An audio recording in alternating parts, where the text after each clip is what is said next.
You don't want facts, you don't want to hear another side. Rather sit back and be mad. You don't want to humanize anybody with a different view. Let them be or give them any kind of pass. You don't want this, you don't want that, you don't want to be cool. Welcome. The Purpose Driven Podcast. Alex Cornwall here, and I've got a special guest with us today, Alma Merrill. Hey.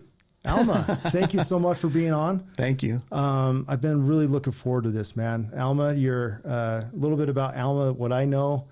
He's a great mentor, friend, coach, just all around great guy. Thank Alma, you, brother. I look up to you, man.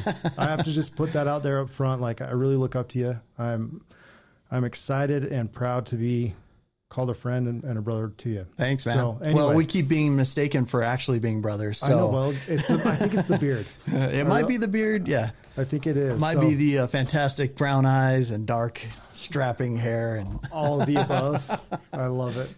Well, let's jump right in. Tell us a little bit. Who's Alma Merrill? All right. So let's see. Been in real estate almost 20 years, in sales probably 20 or 30 plus years. I'm 43. I started selling when I was a little tiny kid doing door-to-door sales. Okay. Had my little push scooter and built a trailer out of a milk crate and put wheels on it from a lawnmower and went door to door selling stuff out of catalogs when I was a little kid. I was probably 9 or 10, I guess, when I started doing this. Seriously. Yeah. So entrepreneurship is ran in your blood. Oh yeah. My dad never had a job. Really? Yeah. He hated the word job. He hated the word job. He just over broke is what he would say, you know? And so he was always an entrepreneur. He did construction, and his passion was his family. His passion was providing for his 8 children. 8 children. You have 8 siblings? Yeah, I have 7 siblings. Yeah, 8 children total. So wow. Yeah, there was 5 boys and 3 girls, and I was number 6. So you're one of the young ones. Yeah. Wow. Yeah. So yeah, but he taught me. He instilled in me when I was a little kid. Just you can have whatever you want. I believed him. I believed him. And we grew up in a kind of a weird environment. Now I'm 43, been in the business, in sales, since I was a kid, but been in real estate sales for almost 20 years now. That's awesome. And when I first started, I didn't have any business here when I started here in Utah. I grew up in Southern California, and I'll share a little bit of that in a minute, but when I came, I didn't have any business. I knew nobody here. And how old were you? When I started, I was 23, 23. I think I was 23 when I started in real estate. Okay. So a question for you about that. I mean, not to, jump off here, because I do want to know more about your upbringing and stuff, but the whole purpose of, and the reason why I named this podcast, the Purpose Driven Podcast, is I'm a firm believer you need to be purpose driven in life. Yeah. That's what's pushed me through life and helped me get going and find purpose. Right. I think purpose comes before intention. Love personally. That. Oh, I agree. And so without that purpose, being driven by that purpose, you'll never have the intent to go make your day great or go make a life for yourself. So what purpose did you find back then to jump into sales and to really go out and do that? I mean, you talked a little bit about your dad and how he instilled that in you. Expand on that a little bit more. So we grew up kind of in an interesting scenario. So we had 8 kids. None of us, except for the older ones, early on, they went to like elementary school and stuff. Okay. I never went to school. So really? I couldn't read till I was 12. I couldn't write until I was 21. And I remember that moment, when I learned how to read. And for years, and my mom, bless her soul, she's passed now, but she had a condition all through my life growing up. She always had either anxiety or depression or something that was happening in her life constantly. And so she ended up medicating that condition away. And so growing up, it was us kids in the house, dad at work, mom was sleeping in her bedroom, and then we could go out at 3:15 after school was out, and we could go play with the other kids and pretend like we were at school all day. Yeah. And so we were kind of hidden away inside the house all day long until about 3:15, and then we could go outside and go play and be out outside. We were kind of in an area that was pretty rural area, a little town called Devore, California. end of a dirt road. Never heard of that place. Yeah. Yeah. Most people don't know about it. It's in San Bernardino. Really? Yeah. And I kind of just thought that's how life was. I knew that the other kids were a little different. They went to school and stuff every day, and I had to stay home. That was really interesting to me. You know, I was always trying to find times to go outside and play, and I was stir crazy. By the time 3:15 hit, man, I was freaking out of there. Yeah. And then when Mom woke up, I always wanted to be away from Mom because I was kind of a target in the house, and she was cranky when she would wake up. And then being strung out on whatever medication she was on and drugs that she had been kind of addicted to for years and years, you just didn't want to be anywhere around her, you know? And so I'd take off, go up into the hills, spend a lot of time thinking and writing poetry and just weird stuff like that when I was a little kid. And I remember even writing songs, you know, I couldn't play an instrument, but Really? Yeah, I would write songs and lyrics and all this stuff. And so my brain would always move. But one thing that I found from my dad is that he was always trying to be like a top producer in the Amway company. He wanted to be an Amway distributor. Okay. And he actually went direct distributor. So he actually placed pretty high in Amway at one time. And I remember when he went direct, he went and bought a family van. And it was the first like nice vehicle we had ever had. You know, we would pile everybody up in the back of a pickup truck or the El Camino and put a shell on it. And that's how we would go to the store. You know, I remember him bolting down a bench seat in the back of the El Camino. In an El Camino. Yeah.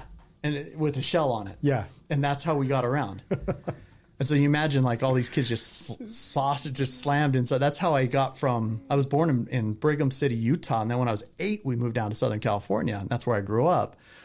But I remember when we moved, that's how we got here, was in the back of an El Camino. Are you kidding me? No, yeah. I was literally just laying in the back of an El Camino all the way here. Oh my gosh. And so that's crazy. It was wacky, dude. Yeah, it was That's crazy. But he did what he could do, and he had these dreams, and he wanted to follow these dreams. Unfortunately, my mom was a lot of work. And so he would go work as long as he could until she needed him home, and then he would have to leave his job and come home and take care of her and deal with whatever drama 8 kids created during that time. Yeah. So, yeah. Growing up, what did that do when you became, you know, older and decided to go into sales? Seeing your dad go through that, like, what did that do for you? Well, there's 2 things I learned right off. Like, I knew I didn't want to do what he did. Okay. Most people are like that. Yeah, he did construction, and, you know, I talked to him a couple of years ago. I said, Dad, what was your biggest year in construction when I was a kid? He said, my largest year was probably about $35,000. Really? I was like, whoa. Like, I had no idea that he raised our family, you know, just on that, on 35 grand. Yeah. And he was so honest and such a good person. He would let people kind of take advantage of him sometimes. And it was really sad, but it was true because he didn't want to ever feel like he cheated somebody in any way. Yeah. And so I knew I didn't want to do construction. I grew up learning how to do construction with him. And so I know how, but I just didn't want to go there. And I couldn't live my dreams. It always seemed like he was spinning his wheels. And I wanted to live my dreams. He told me if I put my mind to it, I could accomplish anything. And that was my motivating factor, you know, and I loved cars, you know. So cars were like the motivating factor when I was a kid. Yeah. And then now, you know, now it's family and it's freedom and it's time with my kids and stuff like that. And you originally, you started in door-to-door sales. Yeah. So door-to-door sales. Yeah. We're going back a little bit. We're going back. So might as well, right? Yep. So I had this little scooter and I would ride around door to door. I'd pull this milk carton that had, I would deliver my products in this little milk crate. What products? What would you sell? These little catalogs. You could have these catalogs, and you'd go door. I'd go knocking door to door and sell household items and trinkets and things to people door to door. And how old were you? I was like 9.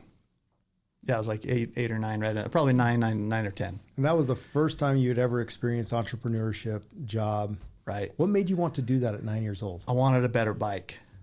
You know, I was like... That was your purpose. My purpose at that point was I just wanted a nice bike. You just wanted a nice bike. Yeah. Did you get your bike? Yeah. Yeah. It was a Schwinn Predator BMX bike. I love it. It was nice. I love it. It was really... I think I sold it like 2 years later when I outgrew it. I sold it for like $600. Wow. So you made some money on it. Yeah. Oh yeah. Tons. I think I bought it for like $200 and then sold it for $600. I love it. And then by the time I was 15, I saved money and bought a car. And then by the time I was, 17, I was managing a theme park. And at 17? Yeah. It was kind of like my first job. Well, more 18. I think it was at 18 when I got the management job, but yeah. Did a lot of your success in the morning come from you wanting to get out of the house and get away from your mom? Totally. Yeah. Expand on that.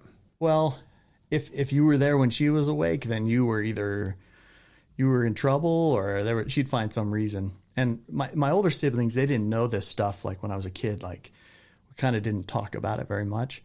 And so just, it's only been recent years that I started to talk about some of the abuse and some of the neglect and stuff like that from my mom. Yeah. So we would just try to stay away from mom as much as possible. Okay.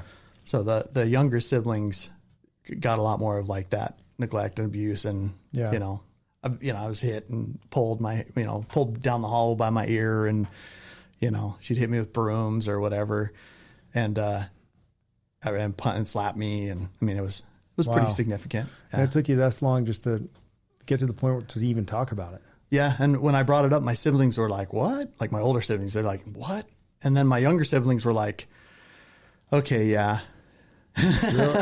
So they felt it too. Yeah. Yeah. Mom did do that. It's true. But we grew up like not talking about it, like nobody wanted to talk about it. Everyone wanted to shut their mouths and shut off the story and didn't want to rethink and re-talk about it. Yeah. And so until I started speaking up and saying, dude, when dad was at work, mom was mean. And I remember mom would lie about us just to get dad to discipline us when he got home. Really? Yeah. She'd make up stories about stuff we did. And we're like, we didn't do that. Like, why are you lying? Dad, mom's a liar. Don't you call my wife a liar. And he'd full on back her up. And it was frustrating when we were kids. And dude, when I was 17, I ran away from home and never looked back. And I just started doing my own thing. So you were out of the house by 17? Yeah. And you mentioned you were managing an amusement park. Yeah. At that time. So what happened was at 15 and a half in California, I got my work permit. Okay. And so, and I got a driver's, learner's permit to drive. So as soon as I hit 16, I was driving myself to work and had a job at an amusement park.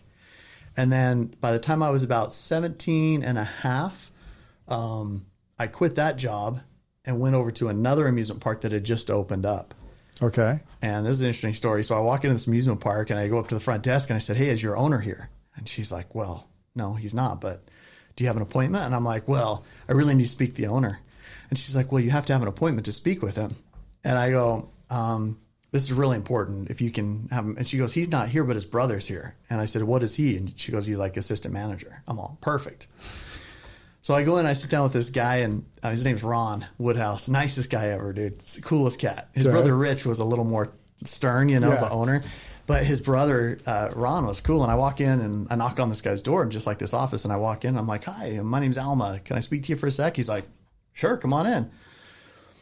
Very welcoming, Yeah. He goes, "So, yeah, what do you need?" And I said, "I'm here to apply for a job." And he goes, "What kind of job?" I said, "Management."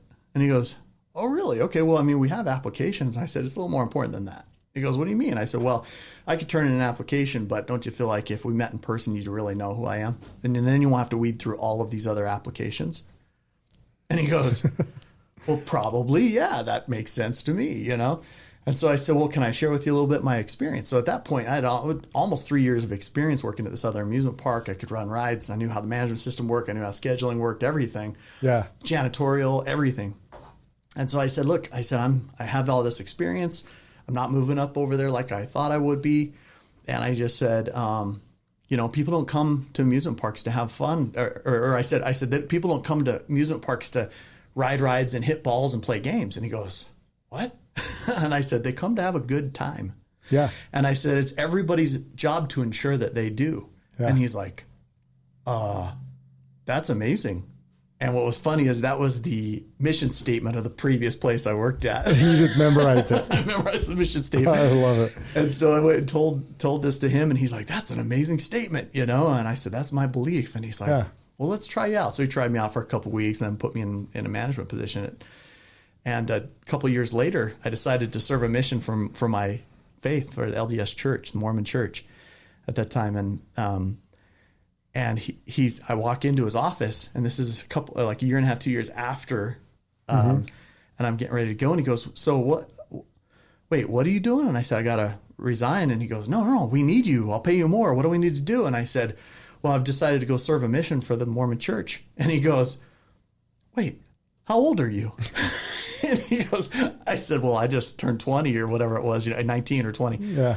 And he goes, wait, I've been having a kid manage 40 employees in my theme park. Like, You didn't even know how old you were at that time. I said, well, I put my age on my resume. Like you should. And he goes, I didn't read your resume. You talked me into hiring you, I love it. And it was funny as heck. But through that, I learned, growth. Mm-hmm. I learned that I don't need to know everything before I do something. I learned that I didn't need to prepare very much to go step into certain things. And so when I got into real estate, that was pretty similar. Yeah. I just learned, look, I can step into this, and no matter what my purpose is at that time, it was a great catalyst for me to make money, and then I could have freedom, and freedom equaled happiness and joy for me. Yeah. And that's what drove you, right? Big time. Yeah.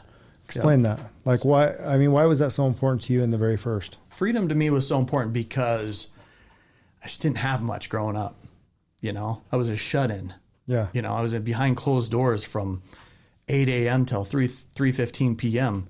And by the time I'm a little boy. I should be out freaking at getting school. Dirty. Well, yeah, at school learning, getting dirty on the playground, whatever else. And I didn't get to have any of that. So, man, freedom to me, as soon as I hit 17 and got out of the house, it was like, oh my gosh, there's all of this out here.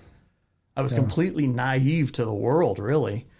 And, I could see that. And so freedom to me has always been my favorite word. Like anytime I do my morning affirmations or anything like that, it's freedom. I'm grateful for my freedom. Freedom. Yeah. I love that, Alma.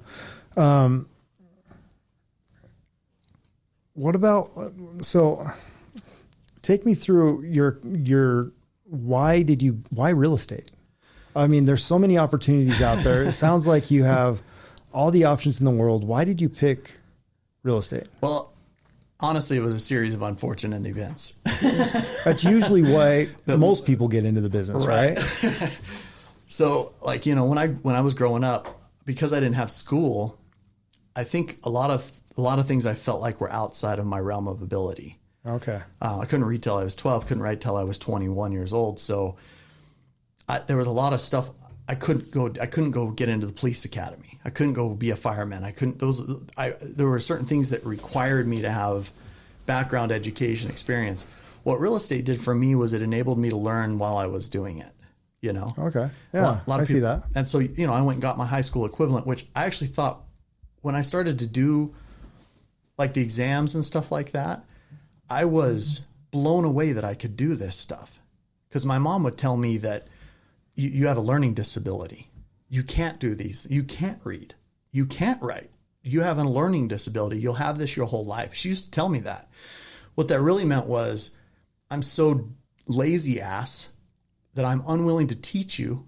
And I'm so selfish and drugged up on my own accord that I don't want to put the time into my children. Yeah. And so I'm going to tell you that you're disabled. Well, let's talk about that. I mean, basically she started instilling a limiting belief on you. Totally. And how long did it take you to overcome that limiting belief? Dude, years and years. Does it still affect you today? Oh, every day. How do you walk your way through that? Because I know, and that's a great point to hit, because especially in real estate and in all aspects, like I don't care if it's real estate, I don't care what you do. Right. Everybody has those beliefs that will hold you back. Yeah. And that's a huge one. Yeah. Especially having someone that, born you, I mean, your mom, right, telling you you're disabled. You're broken. You're broken. Mm-hmm. Like you've got all these things on you. Like, sorry, you're never going to be good enough. Right. Yeah. And it was crazy. So I had my dad, it was, if you watch my, some of my stuff, I have a channel online that's called Closer Cult. Yeah. And everything on Closer Cult is based on the idea of having massive polarity in everything that I do on there. So I call it Closer Cult because cult is kind of darkish, but then I have a nice environment for people to come and learn. Okay. Yeah. And then I have like 12, 21, everything's opposite. Like when I was 12, I couldn't read. When I'm 21, I learned how to write. Or when I was 12, I learned how to read. When I was 21, I learned how to write. And on my logo, those are backwards. Like the 21 is backwards, I never noticed that. There's polarity on everything that I have. And the reason for that is because it was how I learned. Like I learned by default. I learned by being completely naive that I couldn't do these things. Because what ended up happening is when my mom just told me, look, you can't do these things. Yeah. You're incapable. You can't read. You can't write. You have a disability. You have a chemical changed in your brain that prevents you from doing this. And so when I was 12 years old and I was in my kitchen and I'm looking up on the windowsill, looking out the window of the kitchen, and I read the words on a cleanser bottle. It was Ajax. And I was like, Ajax. I sounded it out by myself and read my very first. You taught yourself how to read? Word. Yeah. Yeah. That's amazing. And I remember going around like, if I saw like Alex, I go, hey, Alex. And I started sounding it out and I realized, oh my hell, I'm not broken. And I remember just like this amazing thought in my mind. I just read that by myself. What else can I do? And I started walking around the house and reading every 4-letter word I could find. Probably something I shouldn't have been reading. No. Pretty sure. No, I just started reading all these 4-letter words, and then I started going 5 letters and 6 letters and all this other stuff. And I realized, look, I can do whatever I want. Yeah. And how can I learn how to spell? What does spelling do? How do I spell? So, and I didn't have a lot of guidance there. I didn't have anybody that would help me learn these things. And I had spent so many years lying about this stuff when I was in front of, people, because my only social ability or my only social place was church. Yeah. They would take us to church. So I'd be shut in all week long till 3:15, and then I could be out till sundown. And then but that was just with my siblings. Didn't really have any friends or anything. Never had a sleepover ever. Never had a birthday party. Nothing. None of that stuff like normal kids do. And never had a play date. I couldn't go to somebody else's house. Like it was prohibited. It's crazy. You talk about that, and I think of other people that I know that not raised in that similar, but raised kind of similar. Mm-hmm. Just very shut and sheltered. And one thing I love about your story is you didn't let that define who you are. Right. I mean, really think about it. Yeah. I mean, you didn't let that limiting belief define you. You got out and still accomplished from 9 years old to 17, went out and worked and bought yourself a car, did that thing, and you didn't even know how to read or write. Well, really think about that. I mean, that's huge. David Goggins talks about that. He talks about motivation versus being driven. Yeah. I was driven, man, because I was so cooped up for so long, so many years. That, man, when I got an opportunity, I just exploited the hell out of that opportunity. Yeah. And sometimes I did it wrong and sometimes I did it right. Sometimes I was extreme, I'd lie like hell. I remember when I first got into sales, and even when I first started in real estate, I was in this lying process where I would lie to people. I'd start selling houses and I would tell them, I sell 100 homes a year, right? Fake it till you make it. Yeah. Well, that's just a downright lie. I hate that saying. I hate it too. I hate that saying because it's not true. You don't have to fake anything. Why are you faking who you are and who you need to be? Totally. To put on a show for somebody? Right. Like, it makes no sense to me. Totally. I 100% agree, but I didn't know. Nobody taught me these things. So I didn't know the difference between like honesty, integrity. There were a lot of blurred lines because my entire life, my dad's telling me, be honest, tell the truth, follow Jesus, right? And then I have my mom that's lying all day long. So there's huge polarity, right? There's follow Jesus Christ, do what he says, follow God. And then on this other side, you have my mom who's like the spawn of Satan to me every day. Yeah. So I was highly confused, had tons of polarity in my life, and was very confused by the time I came out into the world. And so I just tried back and forth, tried to figure out what worked. And, now I'm... What works? What works is telling the truth. Expand on that. So great example. Like I always tell people, and I coach and I train and I do these types of things, but I always tell people, I won't train you on something I've never done before. I'll only train you on the stuff I know how to do. Yeah. I can't teach you how to be a billionaire. I can teach you what I did to become a millionaire, but I can't teach you how to be a billionaire. Yeah. That's the next level. That's the next step. So I'll tell you everything I can do, and I'll tell you how I did it. There's, I'm sure, tons of other ways and better ways than the way that I may have done it. But I'll tell you how I did it, and you can pull from it, what you will. And one of the things I learned is that, man, you always be candid and honest with people.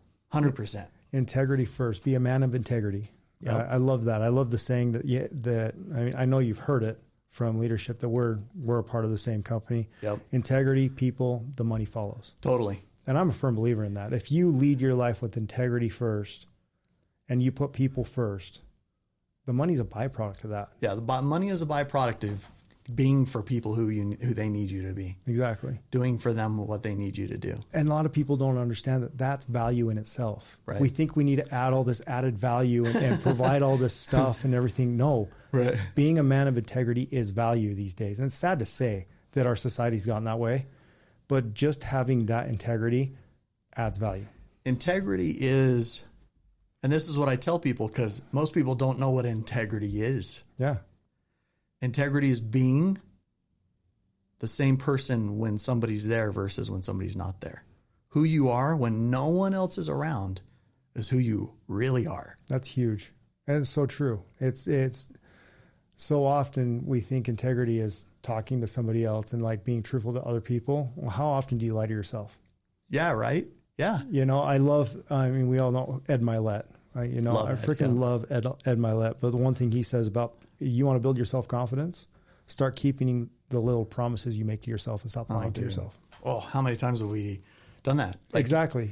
Do we not prospect? Do we not, Well, even in our personal life, tell yourself, I'm going to wake up at 5 a.m. and go to the gym. Right. Wake up at 5:40 and, I was really tired. I went to bed. We start justifying it. Right. All you're doing is lying to yourself. Oh, totally. I agree. That's all you're doing. Accept it. You didn't wake up on time. Be a man about it. Accept it. Don't justify it. Right. And say, I'm better and I can do better. Right. Dude, totally. Like it's the little things. That's one thing I love what Ed's statement. It's the little things. That's so inspiring, man. Like to watch your journey from my perspective has been so inspiring. Like I've loved watching your journey and your health journey and the fitness stuff and the coaching and stuff that you've created has just been, it's been phenomenal. It's been so motivating to me. I don't think you realize how motivating it's been to me. And I kind of sit like a fly on the wall sometimes. And I think I tell you more than maybe, You do. And honestly, I really do appreciate that because sometimes you wonder, yeah, are you making an impact? Right. I mean, I don't do this for the accolades, but thank you. I do this because, be honest with you, I talk about things I struggle with. Right. Yeah. I explore you can work through it. Yeah. Yeah. Like honestly, I struggle with this. Like we talk about communication, being open, I strive to be a man of integrity all day in every relationship that I have, but in my integrity with myself. Dude, the people I believe the most are the people who tell me all the darkest shit they've done in their life. Exactly. And like I was with one of my buddies the other day. His name's Dave. That guy has been 100% with me from day one. I mean, and I trust him explicitly, even though he's done all this weird shit and he's had crazy stuff that he's done in his life. I trust him completely because he has impeccable integrity. He tells the truth. Yep. He tells the truth and he tries to do better. He intentionally tries to do better. And I mean, I just love this guy for that. It goes a long way. And those are the type of people I love surrounding that's why I love being around you. It's proximity is power. Right. You want to surround yourself around people that hold integrity, that have integrity, and are just downright honest. Yeah. And you can tell. You can tell when you walk into a room, their energy is different. Right. People that that are like, have you ever walked into a play like a car sale or I don't care where, and you just walk in, you're like, holy shit, that's a sleazeball. Let's get the F out. They're like, no, our company's called Integrity Auto Sales. Yeah. But they're literally, the energy is different. Right. And where you put your focus, energy flows kind of thing. And I don't know. I mean, it's good to surround yourself with those type of people. And I'm assuming, with your growing up, and it sounded like you wanted to be the opposite of what you're getting in your home. Right. Yeah. And that's where that was instilled. Yeah. And when I served my LDS mission, I watched this guy and his family, they adopted kids. And they had like 4 kids that they adopted out of their like 5 or 6 kids. And I remember watching this guy. His name was Fortney. Their last name was Fortney. I can't remember his first name, but I remember him kneeling down at his daughter, Jessica, and she's just little. She's probably like 6 years old. And she was the one that threw all the fits, right? Mm-hmm. She was like my Ava. My Ava throws fits. You know Ava. Oh, yeah. She's crazy. She's just strung out. I've got one too. Yep, you've got one too. I've got one too. And so that was their kid. And she was adopted and she had some emotional traumas and things like that in her life. And I remember this guy just sitting down, and he got right down at her level, and he was right with her. He wasn't above her talking down to her. He wasn't sitting down in his chair yelling at her. He went up and he got down on a knee so he could see her, and he brought her in and he touched her and held her. And he just said, look, what's wrong? What do you need? Why is it? And I was just like, whoa, it was like, boom, like my mom never did that for me, you know? My dad was very loving and caring, gave as much, you know, like emotional support and things as he could, but spread out over 8 kids was tough. Yeah. And I remember this guy just sitting there, and I thought, dude, that's the dad that I want to be. It's just like that, where he'll sit with one of his many children, spend time, fix and help On their level, and help her through it, not try to bark his way around it. That's awesome. Dude, that's integrity. That's how I want to be as a dad. And so now I find value in moments like that with my kids. When I can go through and orchestrate or find my way through a moment like that and get out on a really positive note, dude, that's what like juices me, you know? I think you bring up a really good point too, is you never know who's watching. Right. I mean, does he truly know the impact that he made on your life in that moment? That was 22 years ago or something. And it still impacts you today. Oh, totally. Just like you said, I feel like I'm just a fly on the wall. It's not a bad thing to be a fly on the wall to the right people. Yeah. Especially if they have integrity. Yeah. Be that fly on the wall, because you will take from that. Yeah. Whenever I get frustrated or annoyed or anything, I'm with my daughter, I'm like, got to remember how he did it. Yeah. You know, it was like amazing. And then with my dad, he was a very loving man. Like from 5, 6 o'clock in the evening till the time and he put us to bed every night. To the time he put us to bed, he was just this kind, loving, gentle. He's still around, but he's just very uninvolved kind of now with his current circumstances, being remarried and stuff. So I don't see him a ton, but you know, his integrity was unshakable. His desire to help his wife and see her through her sicknesses and things till she passed was unshakable. Being candid, I don't know that I could have ever done that. That goes a long way too. I mean, if you really think about that, to be able to stick with somebody, that's truly unconditional love right there. Yep. He had no conditions on his life. And he knew, you know, I feel like if she was just a bitch, you know, if she was just a bitch and she just was rude, he would have left her. Yeah. But when he found out that she was actually sick and had condition and addictions and all this stuff, he embraced her. He embraced her and helped her. And he would carry her when she was indolent, and she ended up having a disease and died. But yeah. One thing I know about relationships, and I talk about mine, I mean, I'm on to my second marriage as well. And the first marriage wasn't a bad marriage. You know, it was great. I have 4 beautiful children with her, and she's the mother of my children. I'll always love her for that and for the person that she is. But when the communication is separate and when that unconditional love is not there, right, what holds it together? Yeah. You know, and that's one thing I've always tried in the second marriage, and I over communicate now, and I recognize it. I do. I mean, I'm not a perfect saint. I can be an asshole, Alma. Believe it or not, I can be an asshole. Yes, he can, folks. He can be an asshole.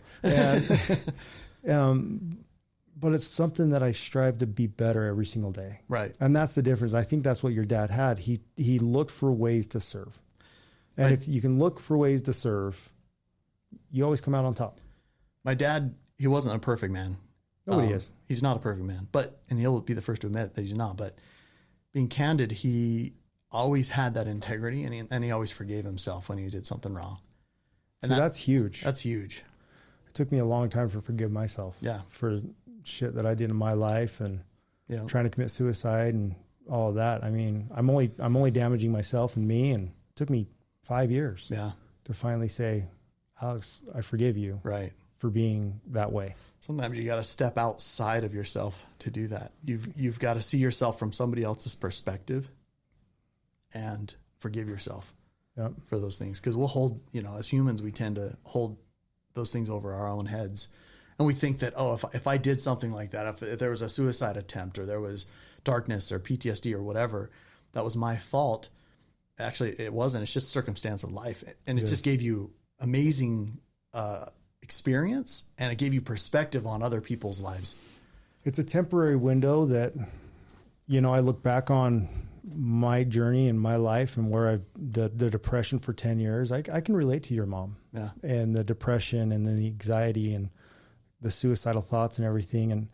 And being there and hiding it, because I hid it. Oh, yeah. I hid it a lot from my my former wife. I hid it a lot from my kids, my parents, you know, getting stuck on Xanax and everything. What did that do to your insides? What did that do to you emotionally, mentally for you? Again, I wasn't a man of integrity. I was hiding. I wasn't being truthful to myself. And in all reality, it just a spiral effect down. And it got to the point where it got so bad, I did try to commit suicide.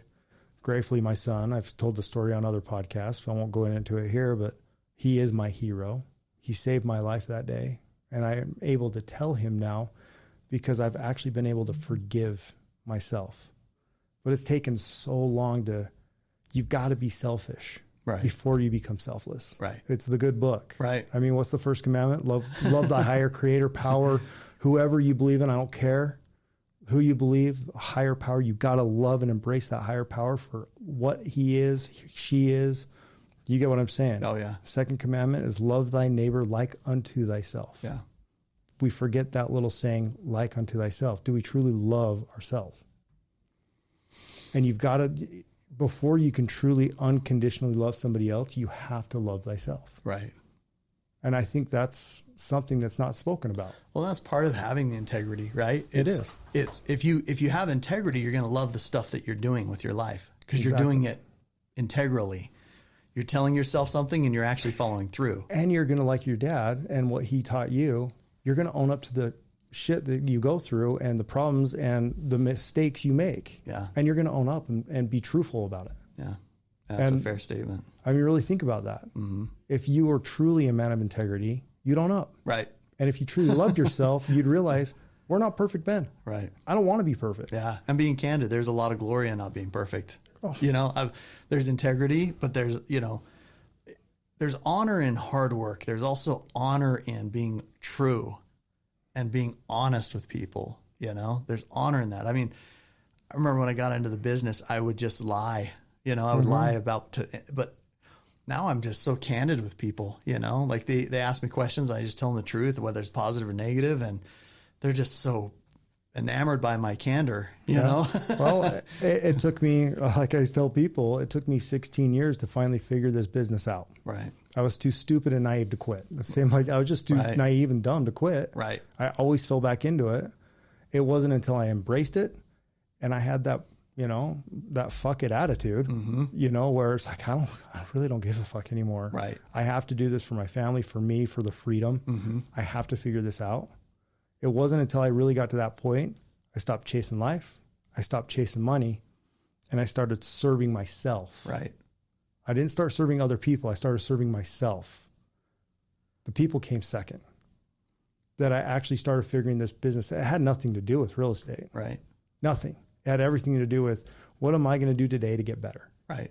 How am I going to improve? Now, the one thing that helped me get through that is there's no such thing as a destination. Just a journey. Let me say that again. There's no such thing as a destination. You will never reach your full potential. Embrace the journey. Make love with the journey because that's all you got. Right. Now you're going to get amazing goals on the way and you're going to hit amazing stepping points on the way. But that mountain will always go. And the day you stop is the day you start to die. I love that, dude. I saw this quote once that said, I will be the best me for you if you be the best you for me. Dude, that's powerful. And I was like, oh my gosh. Dude, that gave me chills. Dude, that gave me chills too. Like that gave me chills. And the reason it's true. It's true because if you can be the best you for someone else, if you can be the best you, everyone else benefits from it. Yeah. In your life. I mean, I look at when my wife's been the best her, how much I am more attached and committed and driven to be part of her and serve her and help her because I want to make sure she maintains that environment. And it's the same thing when I'm my best me, she's highly attracted to me. Mm-hmm. You know, it's that rule like, oh, wow, look at him type of thing, right? It is. It's true. It is. Because I'm being my best me. And so she's more attracted to someone who's being their best self. And so, yeah, I love that quote. Dude, it's very powerful. I'm going to have to get that one for me. Yeah. Well, let's go back a little bit. I want to talk about your real estate career and why real estate. I love our like squirrel moment. over here. I love the squirrel moments. But let's talk about real estate for a little bit. I mean, how was your journey in real estate starting out? When I first started in real estate, I was married to my previous wife. I was driving trucks, delivering lumber at that point. I was a truck driver for several years. And I met her and was totally enamored by her. And she was an assistant to a broker. And then she went and got her license and did her first deal. And her first deal was like $35,000. Dang, back then. Yeah, which was a huge deal. And I was like, what? That's what I made in a year. Like, oh my gosh, how did you do that? And how long did it take you? And I'm like, okay, maybe I can try this. Well, at that point, now I know how to read and I know how to write, right? Not super good, but pretty good. Yeah. And I'm like, oh, I'm just going to try it. I have nothing to lose. I'm making $35,000 a year driving trucks. It's not fun. It's a flatbed truck hauling lumber and I'm using a forklift and stuff. It is hardcore work, right? Every day. And I'm making $12.50 an hour and working way more than I should every day, right? So I go and she puts me through real estate school and I passed my test first try. I was like, oh my gosh, this is amazing, And then I just started making phone calls, started calling for sell by owners because I lived in Utah. I had nobody, no family out here. Like I was an island, like bottom of the barrel already. I had no connections, So let's go back. I mean, you didn't know what you didn't know. Right. Back then. You Totally didn't know naive. anybody. Totally Right. naive. Mm-hmm. How important was it for you to find the right environment?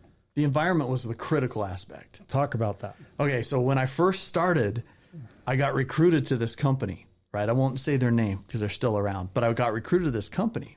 And when I went to this company, I actually hadn't signed up yet. They knew I was going through school. And I already kind of like found this deal, this land deal. And it was probably worth like $1 million. And I take it into the broker there and I said, hey, I got this deal coming up and I'm excited. It's my first deal. And he goes, oh, what is it? And he takes the paper he goes, well, what is this it? And I go, yeah. And he takes the paper from me and he goes, okay, I'll be right back. And he walks across the hall to his land guy. And he goes, hey, dude, go call this guy and make it happen. And then kick Alma 20%. Are you kidding me? I'm not kidding. And he goes, this guy will teach you everything you need to know. This will be worth it. He'll give you 20% of the deal. Dude, he scalped the deal from me. I went, this is not where I want to be. I mean, he just stole it from me. Dude, I feel like it's like I'm deja vu in my story. Dude. It's so crazy that crap happens all the time where they don't want to serve the agent. They think, the fail rate is so high with real estate agents that they think you're going to come out as fast as you came in. It's all about your pipeline. Right. Yep. And so the majority of them, he probably went and made tons of money on that deal or whatever. And I was like, I don't want to be anywhere near you guys. This is my first deal. You're trying to screw me on it. Yeah. So I get this call from somebody else and they're like, hey, you need to go talk to this guy. And this guy calls me up and his name's John. And he calls me up and John Rhodes, and I call him Rhodey. And it was what a nickname. He goes, hey, I just want you to come check out our environment here. Listen to the broker, just get the environment, see what it is. And I went in, dude, and it was amazing to me, the environment. Everybody there was like hell bent on making six figures. Everybody. Six figures to me is like, that's impossible. I can't even believe anybody can do that. Well, back then, of course, I mean, we're talking early 20s. Right. 2020, right? 2022. Or 2000. Or 2000. Yeah, early 2000s. Yeah. I can't even talk right now. No, yeah. Well, early 2000s, like $100,000 is what you strive to get. Oh, yeah. Back then. Six figures was like the benchmark. If you could multiply your six figures or whatever. You got to get to six figures first. Yeah. So everybody was hell bent on that. So my first year in real estate, because I was so naive, right? I didn't know what I wasn't supposed to. I didn't know that most agents make like 15 grand in their first year or less. Yeah. I didn't know you weren't supposed to make that much because of the environment that I was in. I thought you were supposed to make six figures. And so what did I do year one? I made every call every day. I figured out how many calls I had to make for sell by owners and expireds, to set an appointment, to get a listing, to sell a listing. And my first year I made six figures. Wait, so you went in and it wasn't about the results, but it was about the Trusting the process? Right. Let's say that again. You trusted the process? Process. Yeah. The process. There is a process. Yeah, there's a process. And one thing I love about it is how consistent were you? Very consistent. Every morning. And one thing I love about consistency compounds. Right. Whenever, like, take the gym, take calling, take business, I don't care what it is. Taking on the couch, eating Twinkies. Right. That consistency compounds into being fat ass. Right. Am I wrong? You're right. Yeah. Consistency compounds. Yeah. What you put your effort in compounds over time. Yeah. Yep. And so you made 6 figures your first year in real estate and never looked back. Right. Yep.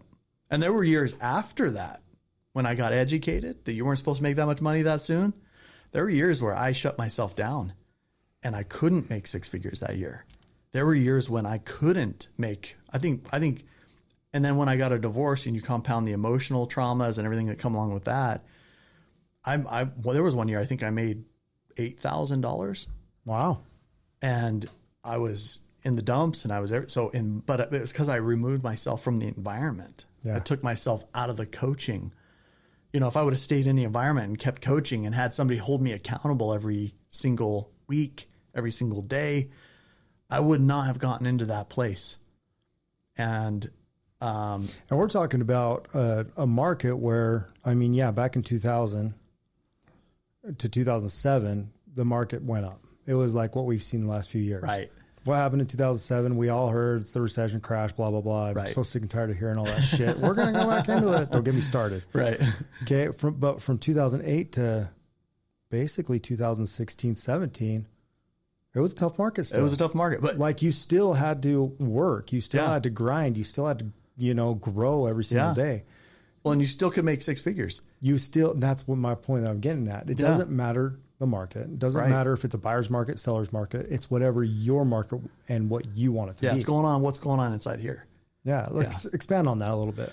Well- Like I'm a firm believer that you can have all the strategy. Right. You can have all the training. You can have all the techniques, everything. You Right. can be a master at scripts, Something. at Right. communication. But if you're not up here, Right. mentally there, are you going to implement it? Well, here's a great story about that. So I made $8,000 that year. I'm in the dumps. I'm broke. I'm depressed. I'm divorced. I'm dealing with child custody stuff that I know nothing about. And I can't make a freaking dime. Like I can't rub 2 cents together. And then I have my friend over here who's doing 118 transactions that year. And I'm like, what is he doing? What's his magic sauce? Right. And I call him up. I said, hey, can I come over and watch you do this? I want to see how your team runs. And he goes, yeah, absolutely. Come on over. You can shadow us however long you want. So I would go up there at least once or twice a week for several weeks.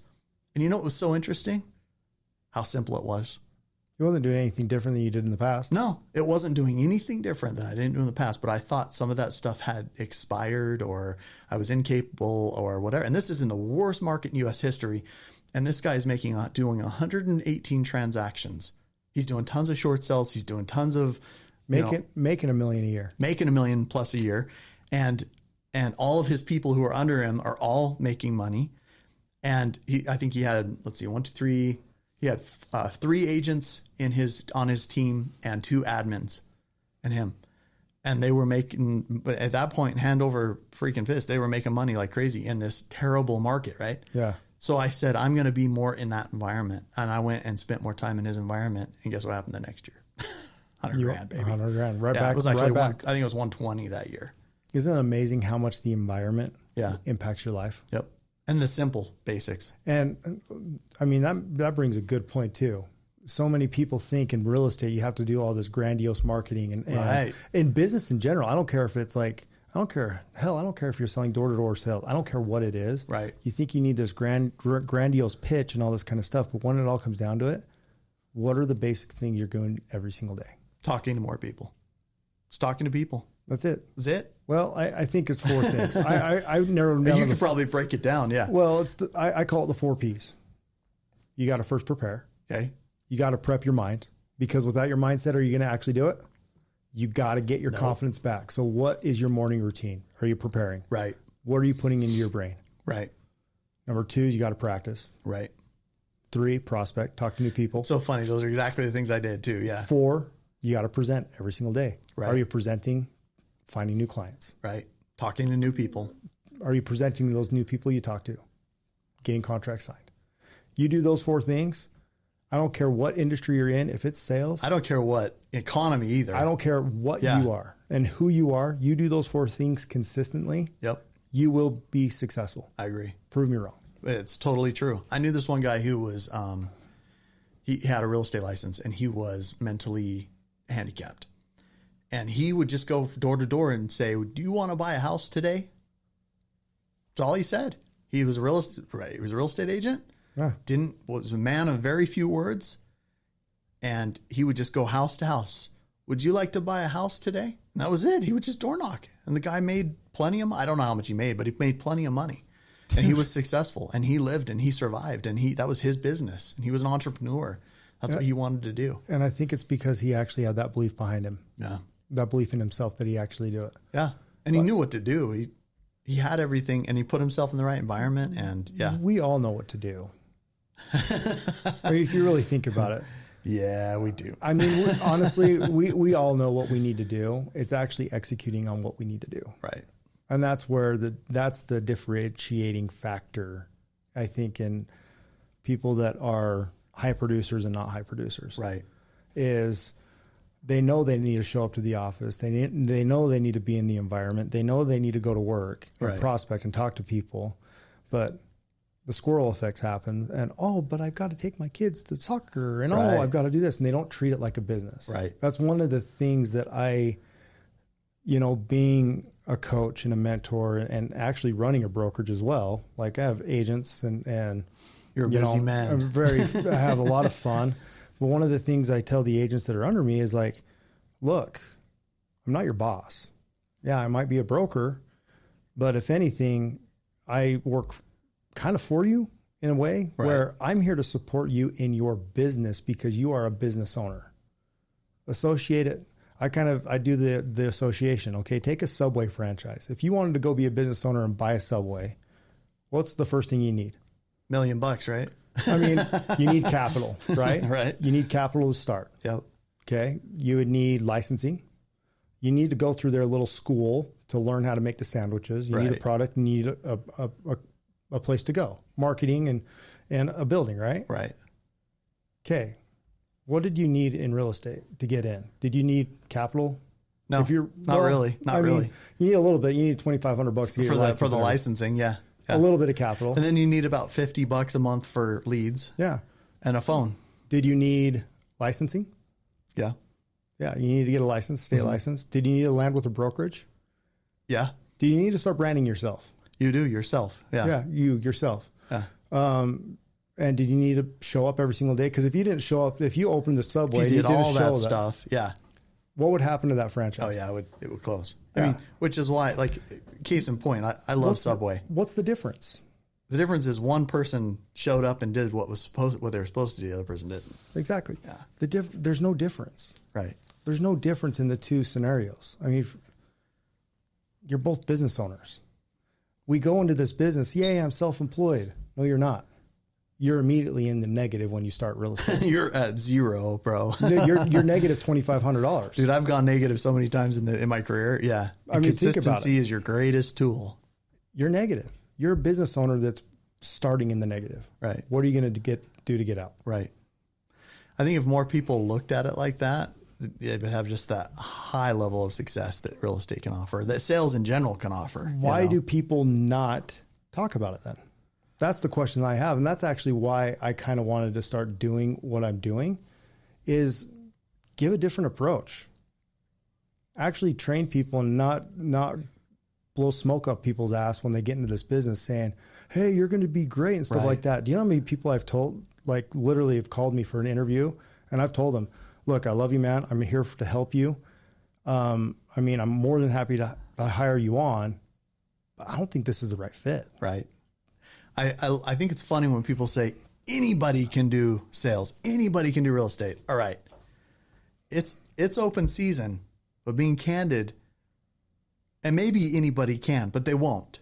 Anybody won't. That's the difference is they won't. Yeah. Anybody can. Anybody can, but not anybody will. But do they have, again, what's the purpose behind why you're doing it? Right. Yeah. That's really what it comes down to. I know some guys that, I mean, I don't care if you're selling knives or whatever, you know, if your purpose is high enough and you have a higher purpose, the intention follows. I agree. And that's why I live my life, be purpose driven. Alex, what are you going to do to be purpose driven every single day? That's why I named this podcast, Be Purpose Driven. You found purpose in not being around the environment you were in the morning. Right. Or when you were younger. Right. You found purpose. You got the hell out of there. Yeah. My purpose was I just wanted to be free. You wanted to be free. Yeah. And look at where that freedom has gotten you today. Yeah. Because you've stuck to that freedom purpose. You know, and we've had these moments, right, when we go through our career where we're like, okay, what is my purpose? You know, what is it that will drive me? What will give me that? What will juice me? Right? And I heard this quote the other day. This guy said, and I can't remember who quoted it, but he said, stop trying to figure out what the world needs of you. Stop asking the world what they need you to do.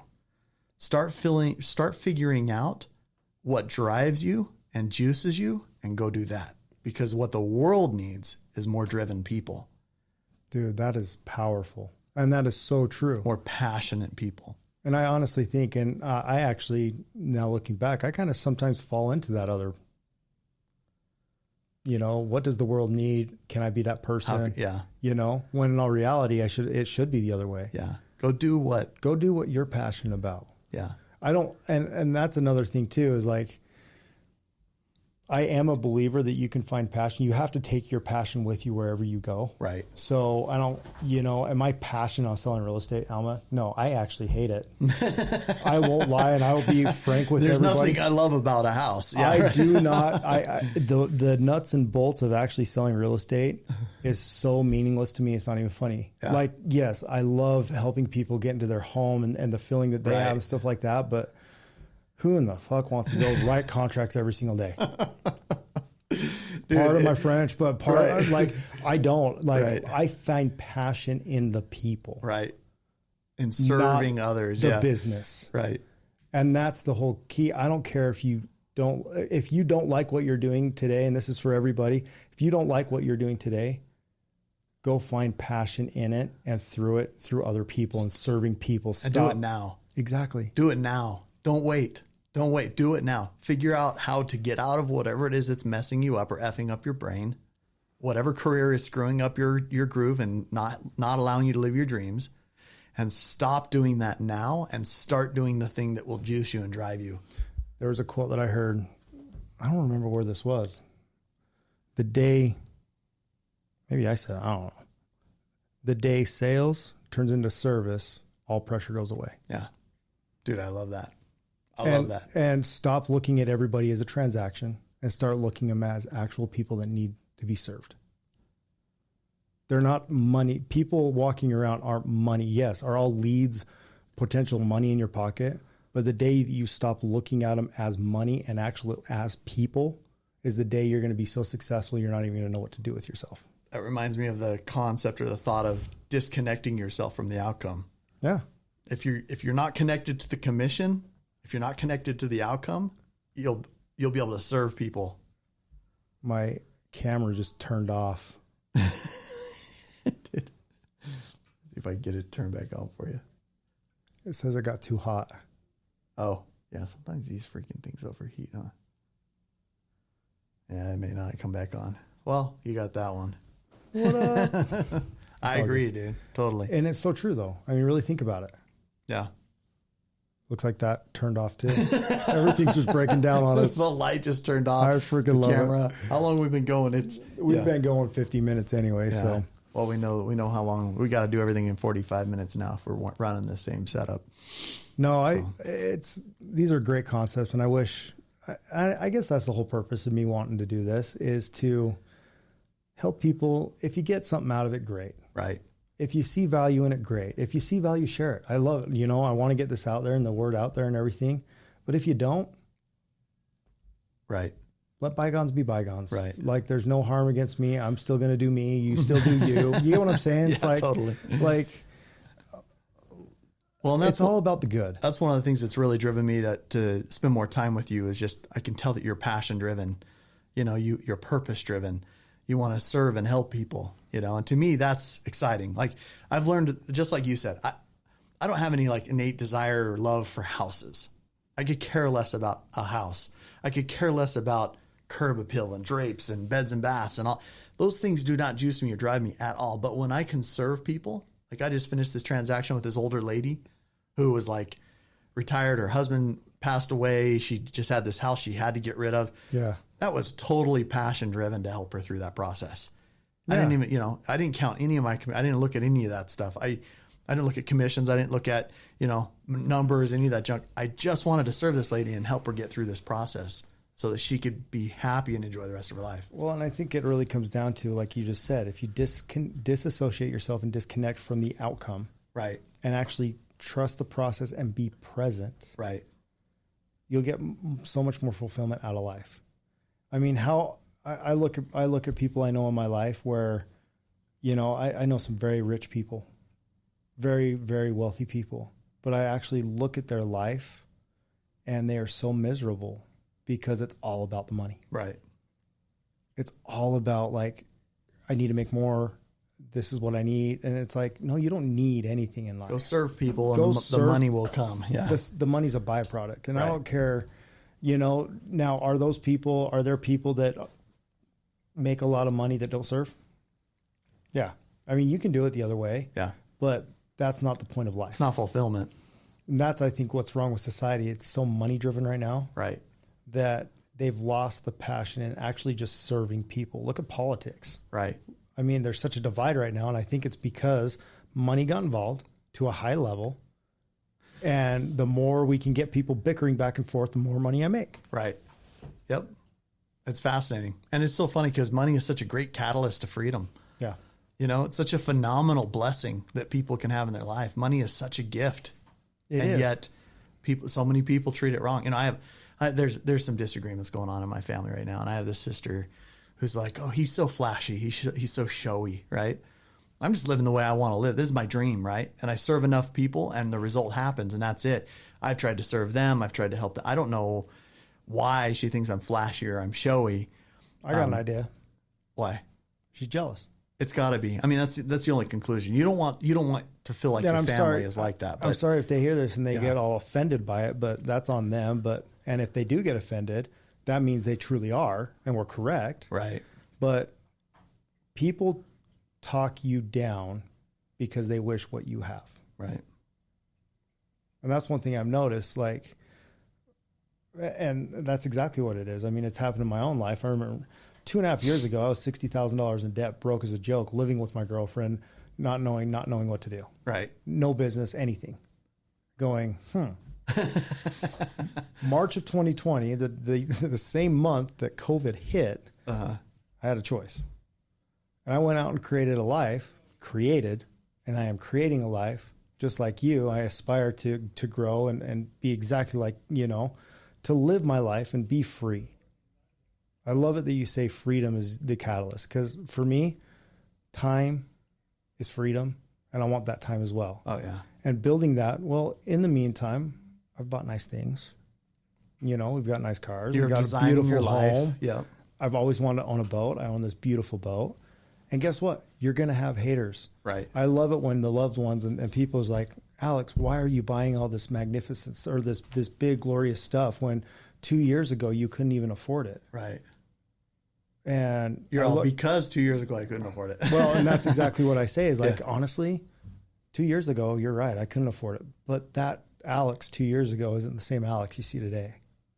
And the Alex you see in 2 years isn't going to be the same Alex you see right now. Right. And that's one thing I love about life is like, I want to make $1 million. You'll be constantly changing throughout that process. I want to make $1 million a year. I am going to be a millionaire someday, and I'm putting it out there right here. I will make $1 million, but I don't give a fuck about the money. I care about who I need to be. Like, I look at my life making what I do today, and I go, holy shit, if this is who I really am, the good, the bad, the ugly, all of it, what am I going to look like up here? Right.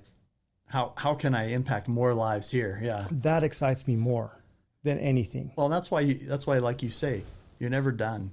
No. You'll never arrive. You'll never reach your full potential. There's no such thing. You'll just be filling your capacity to grow. Yeah. You know, I mean, if you believe in, like I said before, if you believe in energy, God, I don't care. I truly believe in God. I believe there is a higher power up there. And I truly believe God placed on this earth, like my most favorite quote is, God's greatest gift he's given us is our potential. What we do with that potential is the greatest gift we give back to him. And I truly believe that. But one thing about potential, like I said before, do we truly fulfill our full potential? No, it's constantly growing. Yeah.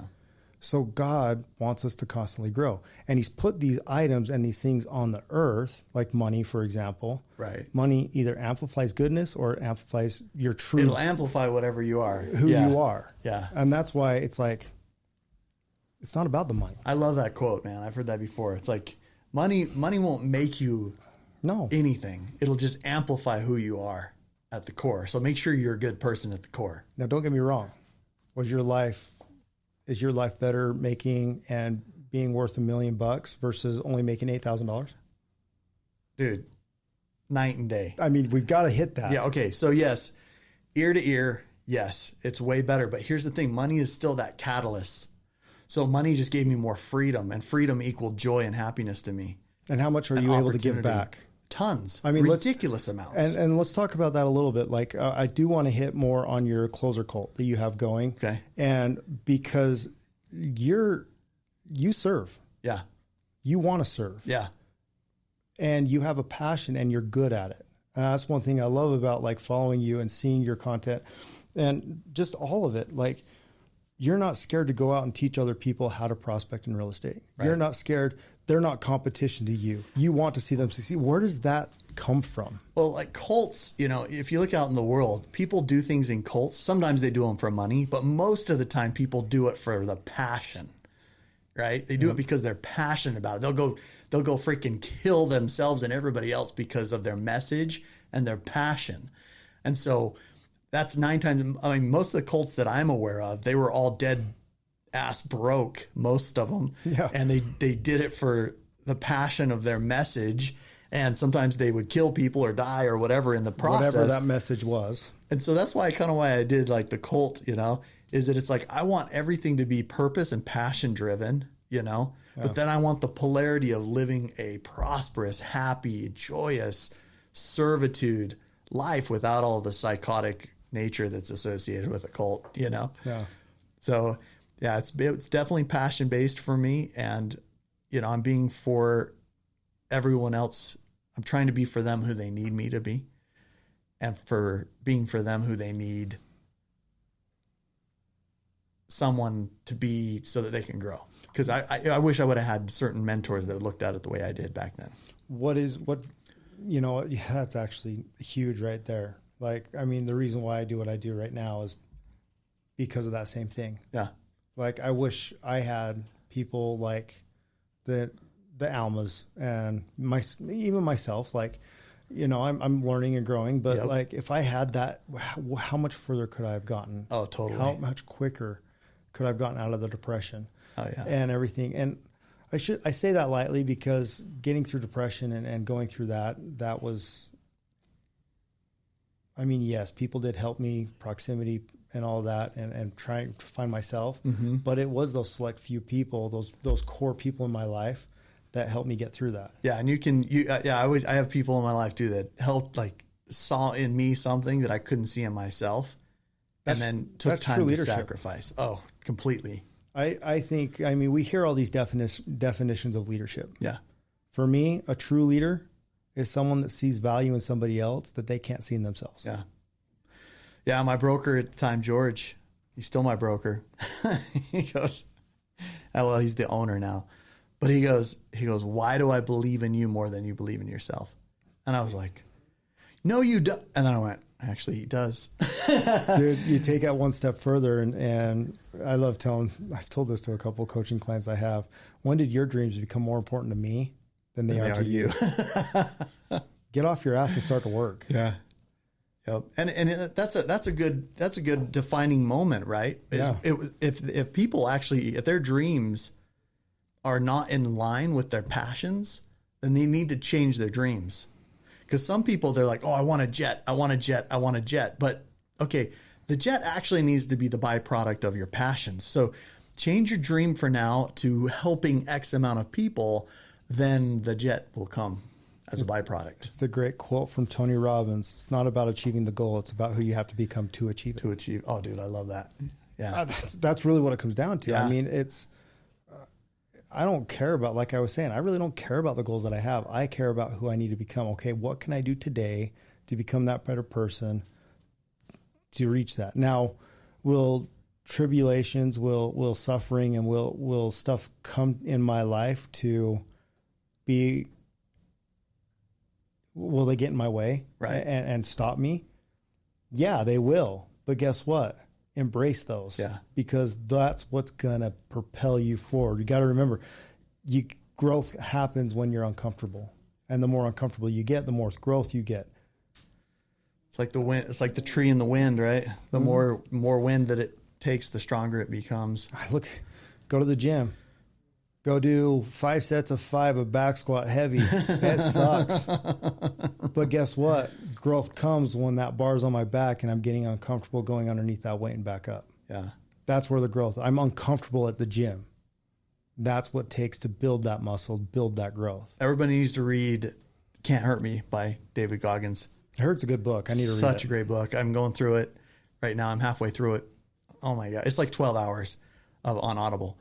It is unbelievable. This guy is just an animal. He's just such an incredible human being. But he breaks it down and makes you feel like, oh, I could go do that. Like I could go do that. And then he categorizes what you think is possible versus what is actually possible. Well, like we were talking about before, anything's possible. Yeah. Anything is possible. I don't care what's realistic. I only care about what's possible. Yeah. Stop living in the realm of realistic. Start really living in the realm of impossible. I have that written on my board up there. I love that. Just because it's a reminder to me. Are you living in the realistic world or the impossible world? Right. Live impossible. Live impossible. Yeah. Live impossible, because sky's the limit when you're living impossible. Yeah. When you're realistic and living in that realistic world, you conform to the status quo of society. Right. Oh, I got to go to the 95. I got to go to the job. I got to do this. It's like this. So on my channel, I did on my Facebook channel several years ago in 2017, I hit a wall and I was just like, I got to do something different or I'm going to break again and I can't do this. And so I'm reading Grant Cardone's book, 10X Rule. And he's like, dude, what would your business look like if you 10X'd it today? If you 10X'd it, what would it be? And I was averaging, I was averaging about two appointments a day when I would prospect, right? And so I'm like, dude, if I could just do, and he goes, just go do that now. I was like, if I could set 20 appointments with a for sale by owner in one day, what would that do for my business, like, and for my psyche and everything? And so I'm like, I'm going to do it. And so I put it on Facebook, I put it on YouTube, I put it on Instagram, and I was like, I'm going to set 20 appointments in one day. And everybody was going nuts, dude. Everybody's like, that's impossible. And I'm like, is it? You know, nobody's done it. Just because nobody's done it doesn't mean it's impossible, right? Yeah. And people are always like, that's not very realistic. You need to be realistic with your numbers. You need to be realistic. How are you possibly going to be able to do yada, yada, yada, right? That next day, I spent 9 hours on the phone and I set 20 appointments with for sale by owners. And I took 5 of them. My follow-up game wasn't very high. I would have probably taken 10, but I set those appointments. And then when you eliminate it, you eliminate the right pricing and the people, some people will dog you when it comes right down to it. I probably should have listed 10 if my follow-up game was on point. Now I'm a Jedi of follow-up. But at that time, it wasn't, people were just ragging on me online. That's not realistic. That's not realistic. That's not realistic. And I'm like, I don't care what's realistic. I only care what's possible. I only care about stacking the wood pile so high that I can choose whatever wood I want to put in the stove. And that's what it ended up being. I love that. Is that it was like I had so much wood available to me. I picked the ones I wanted to put in the stove and I'd sell those, and I sold those houses. But you can accomplish amazing. Now I'm going to probably go for 50. I'm like, and I say probably, right? But now I'm looking at the numbers of 50 and doing 50 for sell by owner appointments in one day. And these are not preview appointments. These are not, hey, can I come by and take a look at your house for my client? That's not what this is. These are full-blown appointments. Really bring up a really good point, though, that, how often in like even parents or other people, they try to define your destiny. Right. They try to tell you, no, that's not possible. You should go to school and get a real job. Right. Or no. I think you should go do this. And Sweetheart, your grandfather tried sales and he failed miserably. I would not waste my time. Yeah. How often do you hear that? But how many yeah. people are living in that realm of, again, the realistic lifestyle that they live in? They work for the guy and they do all this. And in all reality, if they would just listen to themselves, right, that knowing right here, like that hunch, like I'm more than this. Well, and break those generational curses. Exactly. Your grandfather he lived generation to generation thinking one way. Break that curse. Your grandfather may have been an amazing person, but if he has generational curses that were cursing him and he thought he could only make 35 grand a year, break those generational curses. Don't worry about what's realistic in your family. You worry about what's possible and you go get it. Yeah. Because nothing is impossible. Right. Nothing. If you put your mind to it. And that belief though comes from actually going and doing it. Like, What did that do? Setting that 20 appointments. What did that do for the rest of your career moving forward? Dude, I had people calling me up from all over the United States. I had like 4,000 or 5,000 viewers online that were just commenting like crazy. I had I trained all over the nation that next year at different brokerages, teaching people how to sell homes and how to do for sale by owners and how to build phenomenal amounts of rapport with people over the phone. And if you were to actually feed into, maybe this isn't realistic. Right. I mean, think of where that would have taken you. Right. It would take you down the game of, if it's not realistic, it must not be possible. And I'm not going to try. See, and that's what's so crazy about it is you made a goal. So I use the acronym KISS, keep it simple, stupid. Right. Everything has an acronym for me, like my 4 Ps. I've got the 4 Cs. First, you had to make a choice, man. I've talked about this before. You made a choice, like, I'm going to do this. You got clear on that choice. I got clear on it, and then I went and got accountable. No, you took a chance on yourself first. Okay. Yeah. Yeah. You didn't listen to all the other people, and you said, you know what, I can do this. Right. That's a big chance. You got vulnerable. I couldn't believe how many people jumped down my throat immediately. I mean, I hadn't even started, dude. It was the night before, and I had people hate mailing me. See, and that's the thing is, like, so many people, they make a choice. Right. They get clarity on that choice, but then they start reading into the bullshit. Right. And they don't take a chance on themselves. Yeah. They don't believe in themselves, and that's where the confidence comes in. That's where true choice comes down. That thing's a piece of shit. Your battery turned off. Sorry, guys. So, no, but I really believe that's the path. And sometimes we're not aware of that path. But, I mean, if you do it in layman's terms, right, you're going to make a choice. Make the choice and get clear on that choice. Yeah. But you got to take a chance on yourself to do it. Yeah. You got to. Just do it, man. Just do it. Just freaking do it. Just simplify it and go do it. It was like me in this podcast. Do I really love putting myself out there like this? No, because just like you, there are a lot of naysayers out there. Right. But I look at the outcome versus the output versus the input. You get what I'm saying that way? And what it's actually creating. I was like, you know what? I don't give a shit about the naysayers. I don't care if I inspire one person and they're better for it, man. It is mission accomplished. I got a text from a family member. I'm not going to name names. Last week, I'm not going to get emotional about this one. And he's like, Alex, I've been watching your stuff. I've been looking at it and it's resonating with me. And he basically said, me and my wife, we've been going through a lot these past few years and you're keeping me going. Thank you for being such an example. Whoa, bro. Getting texts like that make everything worthwhile. Yeah. That is the impact. I don't care if that's the only person I've ever impacted, especially being a family member. Mm-hmm. I will do this till the day I die. That's my purpose. That is awesome, man. That right there is more meaning than $1 million a year. Oh, absolutely. That right there. So just be passionate. I love what you said. Be passionate with what you do. Yep. Take that passion, find that passion. Well, and if it's not in line, man, do something else. Like, you know, it's not always real estate for everybody. You know, if real estate doesn't juice you, then get out of it. Get out. Go do what makes you just come alive. Because the world needs more people that just come alive. You know, I look at a buddy of mine who was in real estate for years, and it never juiced him and never got excited. What juiced him was fly fishing. So he creates this company called Flycraft, and Flycraft is a fly fishing boat company. And he's alive, dude, and he's making millions and millions of dollars building these boats. And that was his passion. I have another buddy who created the candle warmer. Dude. Crazy. He created the candle warmer, became a millionaire. He was passionate about something. He put it to work and made it happen. Yeah. It's that whole notion where there's a point in life, and I think I'm there right now, where you want to stop being transactional and start being transformational. Oh, I love that, dude.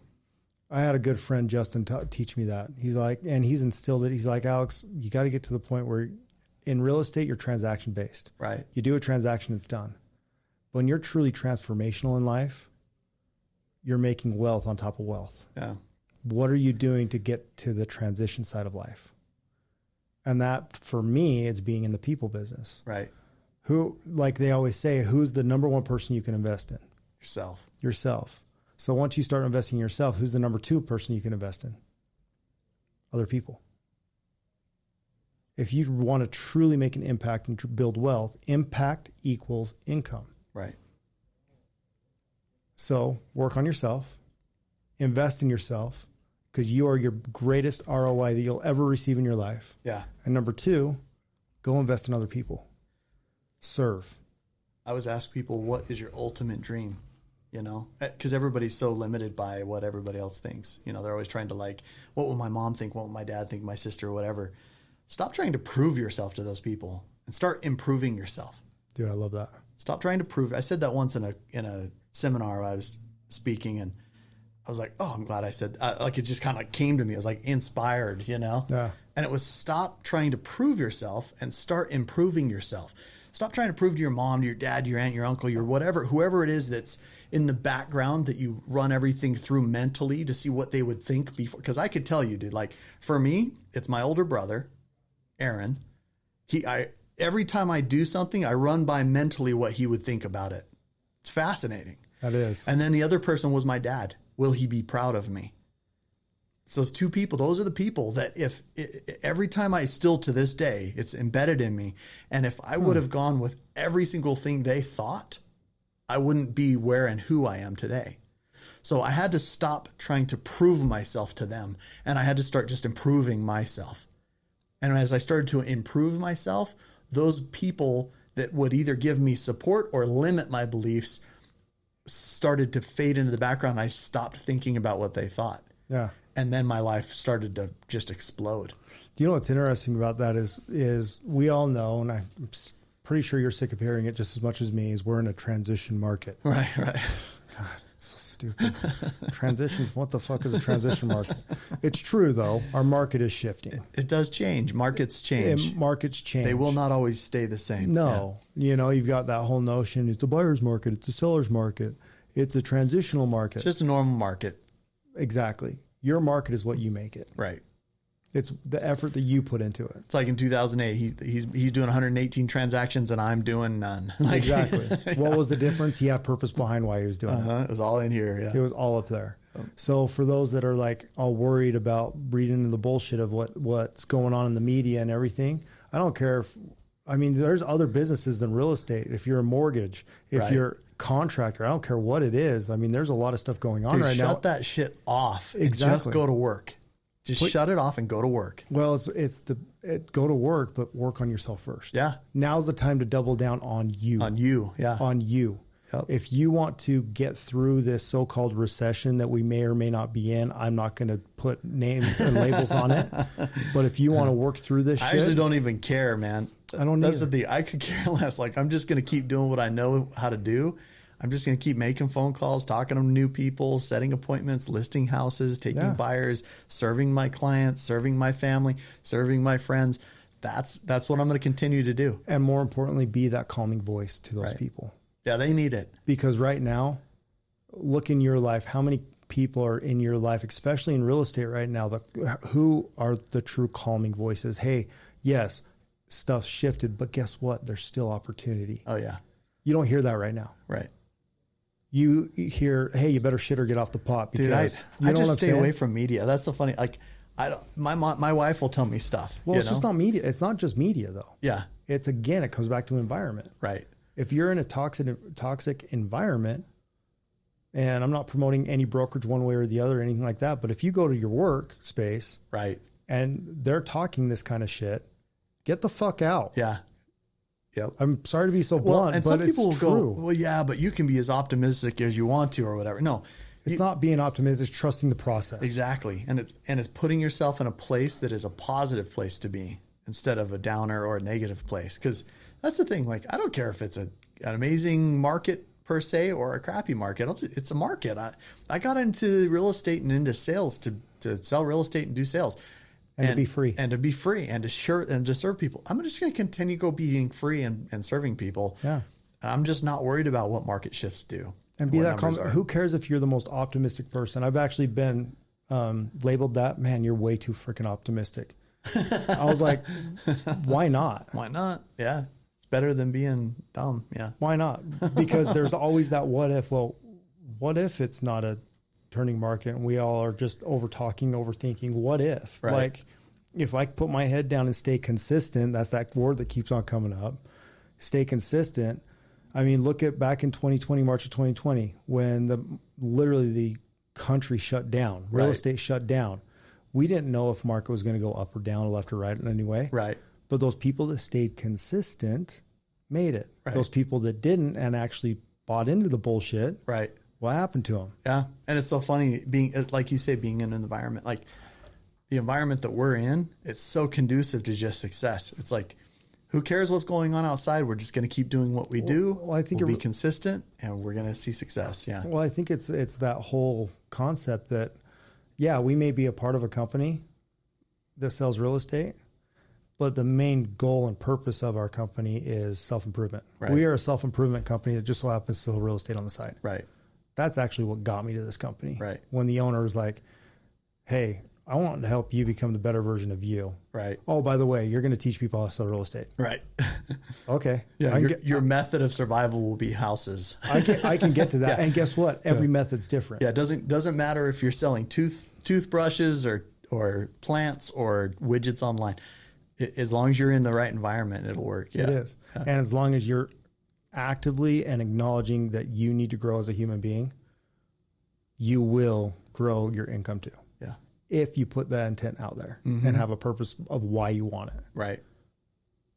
You know, re-engineer your life. Yeah. Reverse engineer your life. Right. Sorry. And think of all the things that you want, put a price tag on them.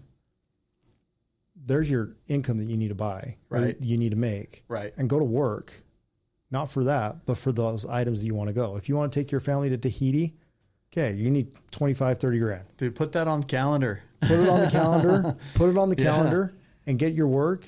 And every time you're meditating and visualizing that, feel the wind off the beach.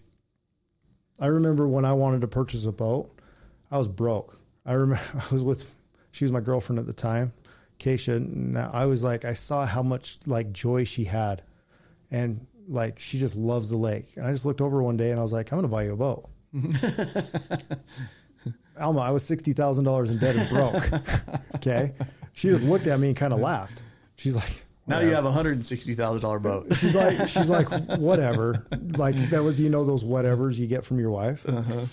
And I remember I was like, no, I'm going to make this happen. It was, for some reason I attached to that material item because I saw that it meant purpose to her. So it gave me purpose. Drives you. Yeah.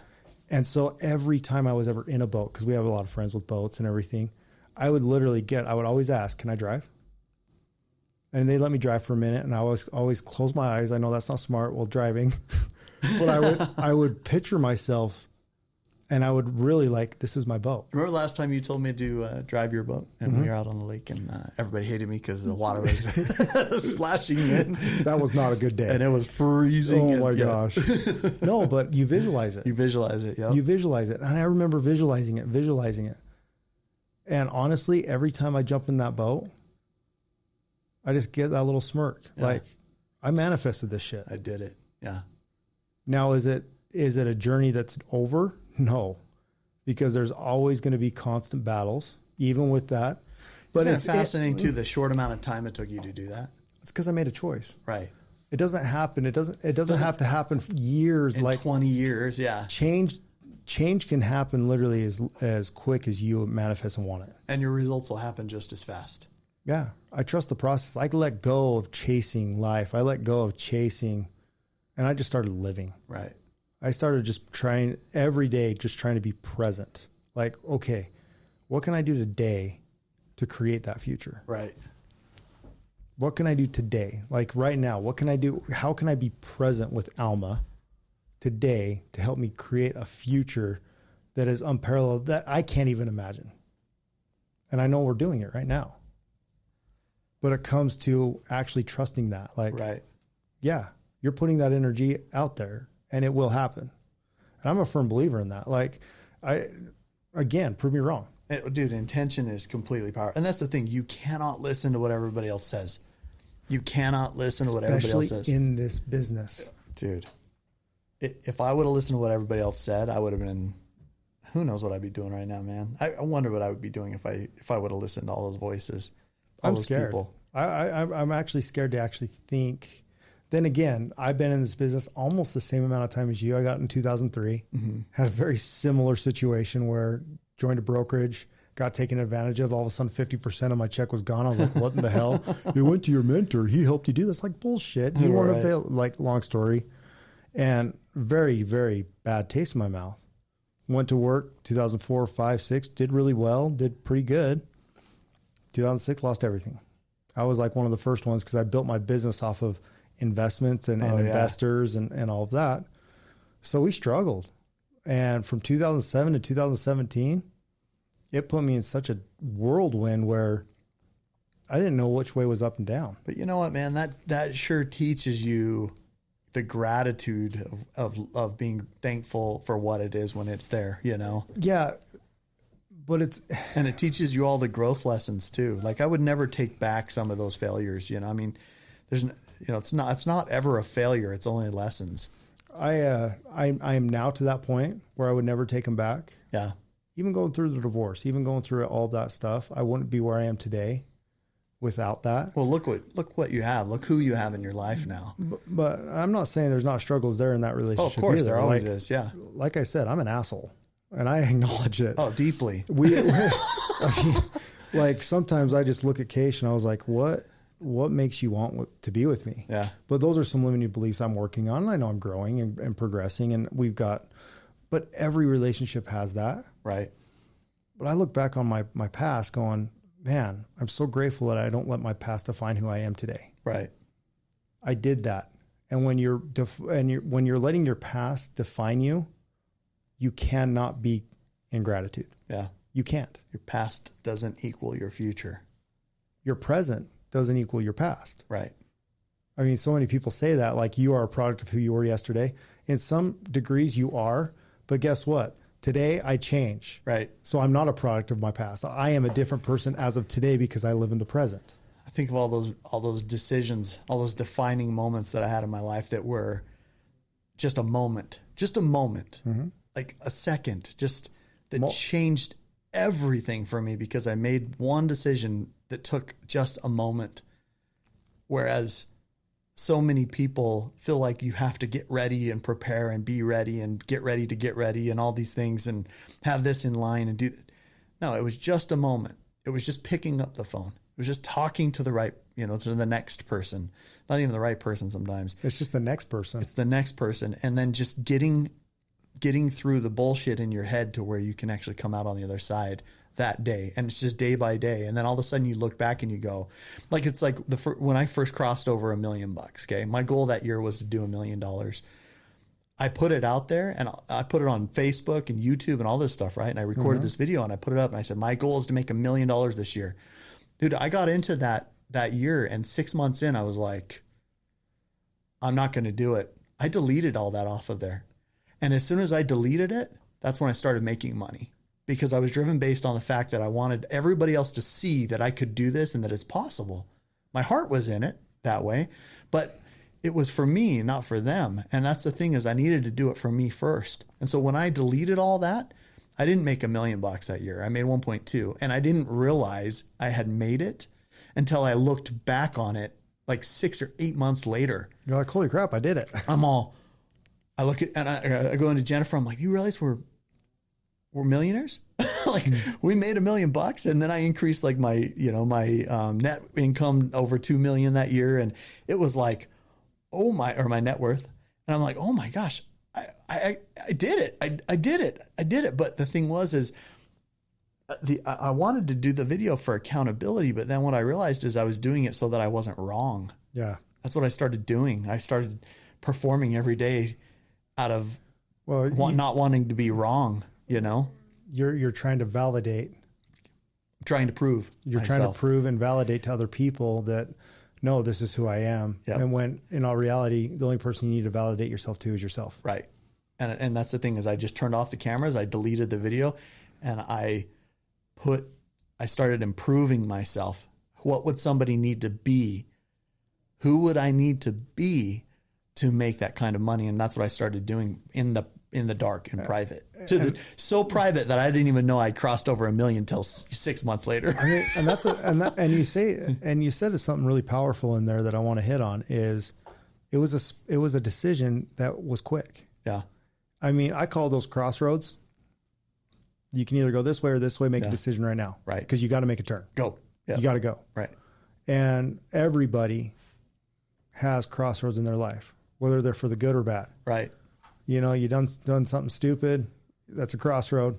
You took the wrong choice. I look back on my life and those crossroads, those were split decisions. Right.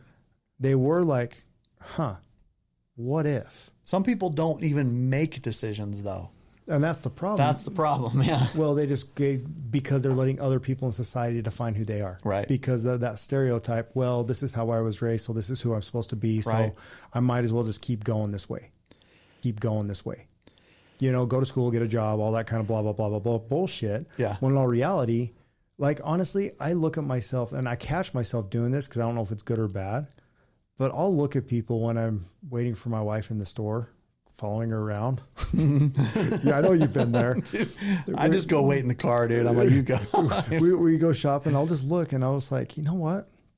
You look at these people that are working and at first I was like, I would always be, man, why do people settle? And then I realized that was the worst thing I could say. Yeah.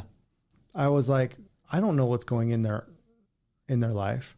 This could be the biggest blessing that they have in their life. Right. Who am I to say, why are they settling? Why are they settling? Yeah. You know what I'm saying? Yeah. I was thinking that the other day, I'm all haughty, in my nice sedan the other day, and I pull up to the stoplight and there's like 5 guys that are in this just beater old car. And I'm like, between the 5 of you, you can't even come up with enough money to buy a decent car that you guys drive around in. And then I caught myself and I went, that was a bad thing to say. That was a bad thing to think.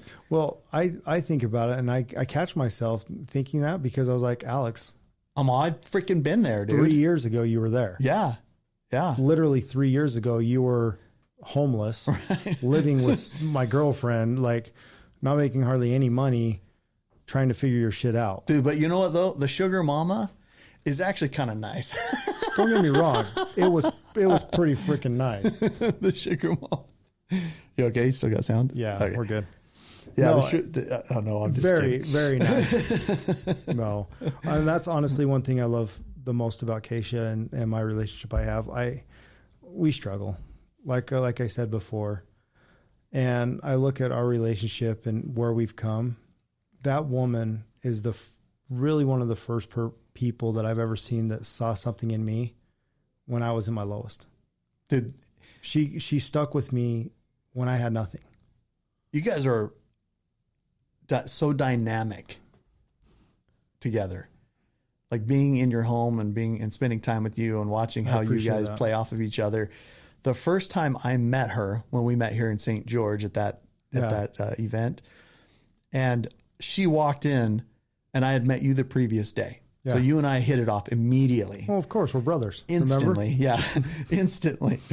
And you got separated at birth and actually went and did a whole nother life, and while I was stayed not being schooled. No, but you and I hit it off, and then Keisha the next day she walks in and she is just gorgeous and she's fit and she's fun and she's cute and I'm like, well, of course, like of course he's got a woman like this. Of course he does, because he's so freaking dynamic.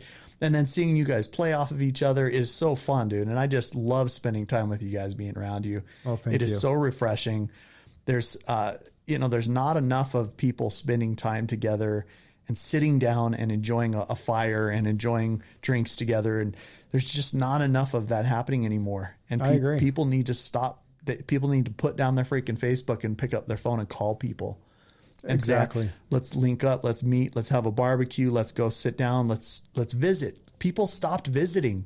Yeah. We don't visit anymore. Why? Let's just talk. Why don't people visit? I Just think come visit. That's one thing I love about this podcast. Yeah. It's like, we're just bullshitting right now. Yeah. But it's good stuff though. Yeah. And I look at like, it's missed in society. And I look at the generation right now, like my kids, our kids, and like my teenagers and stuff. And I don't respond like I do. Like every once in a while, my daughter will text me, but I'll sometimes text back, call me and ask me. Yeah. Keep the communication, because communication is where you're going to excel in life. Well, that's why everybody's trying to go so passive, right? And bring it back to sales, okay? And in real estate, everybody wants to find the most passive way that they can be successful. I mean, is that wrong? It's not wrong, but it's Because I'm there in my life right now. It's not the most effective way. Shoulder to shoulder, belly to belly, having a conversation, earning people's trust, building rapport are the things that will cause the most success still, even to this day. And it will continue until For eternity. Every time, because people need connection. Yep. It's all about the connection. You know, and the one thing, you know, I mean, going back on the relationship and everything, and I appreciate you saying that with Keisha and everything. One thing I've noticed is a good mentor that we both have, George. He actually told this to me. He's like, why is it? This was an eye-opening experience for me. So I won't lie. It's been a rough summer. You know, I mean, all relationships go through it, I think. Oh, of course. And You should go through that. You should. You should. It's helping us grow and connect even more because we're willing to work on each other and for ourselves. I'm willing to become a better human being for her and vice versa. And I see that in her. But one thing, it was an eye-opener for me. He's like, we go to work and we put all this effort and time building these amazing relationships with clients, because the byproduct is, you know, of course, our living and everything. And we're there communicating and listening and doing all these wonderful things. But right when we go home, 9 times out of 10, that goes out the window. Right. He's like, treat your home relationships even better than you do. I mean, what if you treated your home relationship better than you treated your clients? Yeah. How much would that alleviate? Right. And it's just like, you know what? Because sometimes it is like Tony that. Robbins said, love your spouse with the same intensity that you love your children.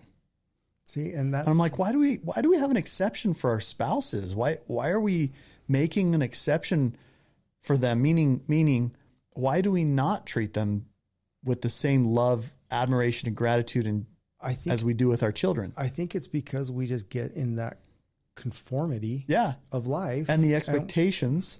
And that's one thing too, is like, I try not to have any expectations from my spouse. Right. You know, I turn those expectations into appreciations. I turn those expectations into gratitude, into, you know, standards. Right. Like we have standards. Right. You know, when you have expectations on other people and those expectations aren't met, what's the emotion behind that? Right. You know, you feel like guilty and you start down talking yourself, and like, it's not guilt, it's more resentment. Right. Resentment's bad. But when you don't uphold a standard, right, you know you can be better. You tell yourself, man, I'm better than that. That guilt comes in. Guilt is a good thing. Guilt keeps you in check to the standards that you have. Resentment is negative. Right. Turn those expectations into standards and see a difference. Yeah, guilt is a guide. It is. Yeah. It's a guide that you're better than this, man. Guilt is a guide. Resentment will ruin. Yeah. Yeah. And anytime an expectation isn't met, you resent yourself. Right. Or you resent that other person. Yeah. It's so fascinating. Because, we go into think, well, we got married and you said this and I had this expectation. Look, don't have expectations. Have standards. Just serve and love. Have standards for yourself and for your, and with each other. Of course, I have standards that she's not going to go out with other guys and all that. Of course. And vice versa. We're not going to go out and do stupid stuff like that. Right. That's an expectation. Right. I mean, those are expectations you have. Right. Well, I'm talking about the little stuff. And another thing that I've learned too, and this applies in business, I'm a firm believer. We always hear that communication is the key to sales. Mm-hmm. Well, what is communication? And I truly believe communication is 80% listening and 20% talking. There's a reason why we have 2 ears and 1 mouth. We've always heard that. We don't listen twice as much as we talk, right? Right. When did we stop listening? When did we stop just actually sitting down and just listen? Yeah. I mean, on the drive here, I was thinking the same thing. We had this misunderstanding, Jennifer and I, and I just, for a second, you had a misunderstanding with your wife? Right. It's amazing.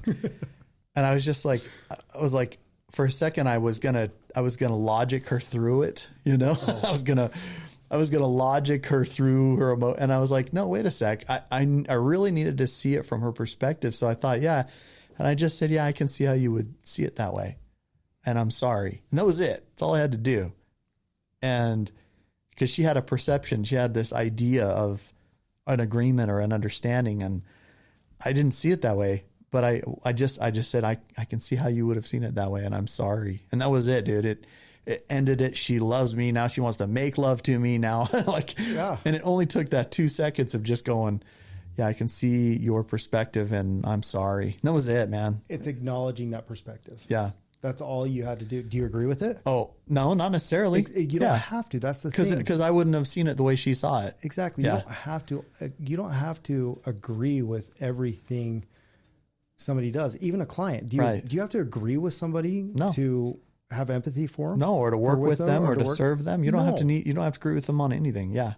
Totally. No, it's all about accepting their perception that they have. As long as it's ethical, legal, and moral, we're good. I mean, does it really have to be moral? I'm just joking. We could. Let's talk about that for a minute. No.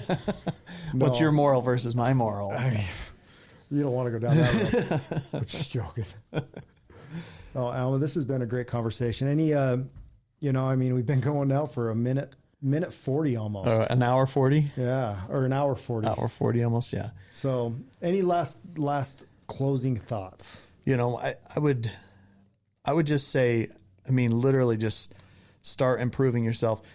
Look at your ultimate dream. How do you look in your ultimate dream? Who are you?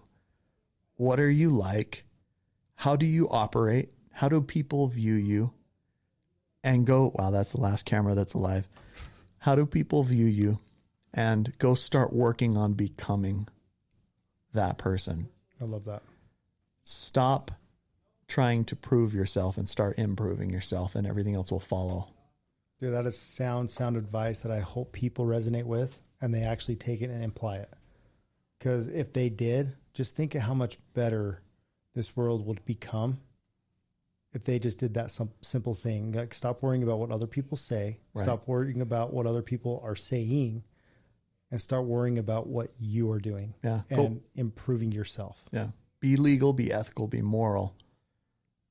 With integrity. Have integrity. And just go grow. Go grow. Go serve. Yep. More service. Less bitching and moaning. Yep. More love.